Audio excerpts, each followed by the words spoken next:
La dispute.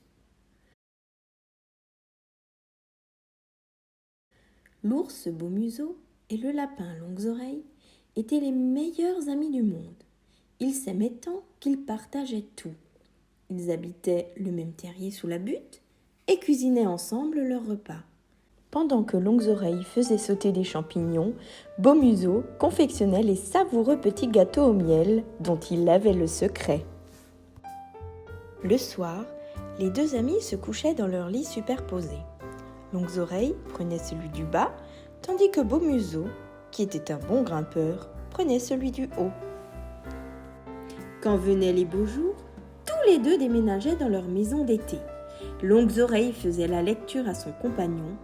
Il avait un vrai talent pour raconter les histoires. Pour tous les deux, c'était tout simplement magnifique, tant d'avoir un ami que d'être l'ami de quelqu'un. Un beau matin cependant, Longues-Oreilles aperçut quelque chose qui luisait dans l'herbe au soleil. « Viens voir, Beau-Museau !» lança-t-il. « Qu'est-ce que ça peut être à ton avis ?» L'ours n'en avait aucune idée. Il fit descendre son ami dans le panier d'osier qui lui servait d'ascenseur, puis il le rejoignit et tous deux coururent examiner l'objet. Beau-Museau s'approcha le premier. C'était incroyable comme cette chose était brillante. Il regarda plus attentivement et que vit-il ? Un ours qui lui ressemblait comme deux gouttes d'eau. « Mais c'est moi, c'est mon portrait !» dit-il éberlué. « Regarde, on distingue très bien mon merveilleux nez. » Beau-Museau était fier de son nez imposant. Longues-Oreilles saisit l'objet brillant et regarda à son tour. Mais ce n'est pas son ami qui l'aperçut. « Tu plaisantes, mon vieux, c'est moi là-dessus, c'est mon portrait. Ne reconnais-tu pas mes longues oreilles soyeuses ?»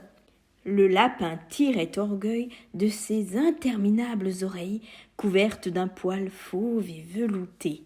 « Comment peux-tu te tromper à ce point ?» s'écria l'ours en arrachant la chose brillante des pattes de son ami. « Voyons, c'est bien mon nez incomparable, pas de doute là-dessus. » Longues-Oreilles n'en croyait pas un mot. Il voulut se ressaisir de l'étrange objet, mais l'ours le tenait fermement. Il tira plus fort, mais l'autre se cramponna et se mit à tirer de son côté. La chose émit un craquement et se déchira en deux. Longues-Oreilles et Beau-Museau échangèrent un regard furibond. Ils se tournèrent le dos et sans un mot, chacun s'éloigna avec son petit morceau. Longues-Oreilles était dans une colère noire. Il fila d'une traite jusqu'au terrier et claqua la porte. Puis il installa la chose brillante contre le mur de manière à s'y contempler aisément. « Comme mes oreilles sont belles et soyeuses et somptueuses !» dit-il en se rengorgeant. Mais il se lassa vite de s'admirer et il alla se mettre au lit. Qu'aurait-il pu faire d'autre, tout seul au terrier ? Pendant ce temps, Beau-Museau, qui était d'une humeur de chien, avait rejoint la maison d'été. Lui aussi avait installé son petit morceau contre la paroi. Assis devant son reflet, il se perdit longuement dans la contemplation de son nez incontestablement beau. « Et ceux qui ne sont pas d'accord ne sont plus mes amis !» décréta-t-il en lançant un regard courroucé en direction du terrier.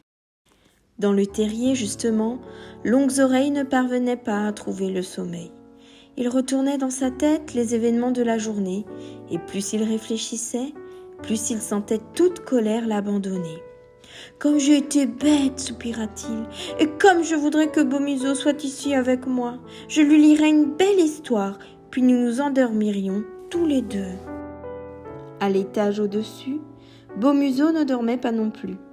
Il suivait des yeux la course de la lune dans le ciel, et un terrible sentiment de tristesse et de solitude lui serrait le cœur. « Comment faire pour que Longues-Oreilles et moi soyons de nouveau amis ?» se demandait-il.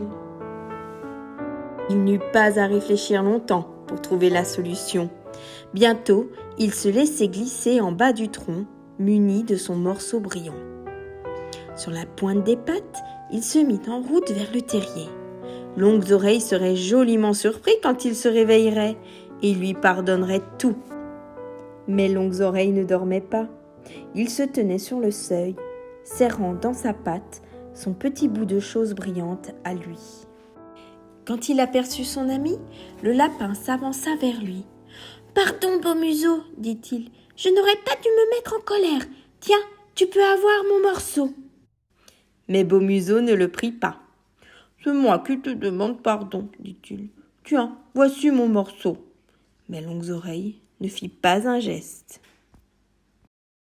Aucun d'eux ne voulait conserver cette stupide chose brillante qui avait causé leur dispute. Ils laissèrent tomber les morceaux dans l'herbe et se serrèrent l'un contre l'autre. Et quand ils regardèrent à nouveau, ils virent un superbe nez et une magnifique paire d'oreilles réunies. « Il n'y a pas à dire, dit Beau Museau. Mon nez est encore plus beau quand il est à côté de tes oreilles. Tu ne trouves pas ?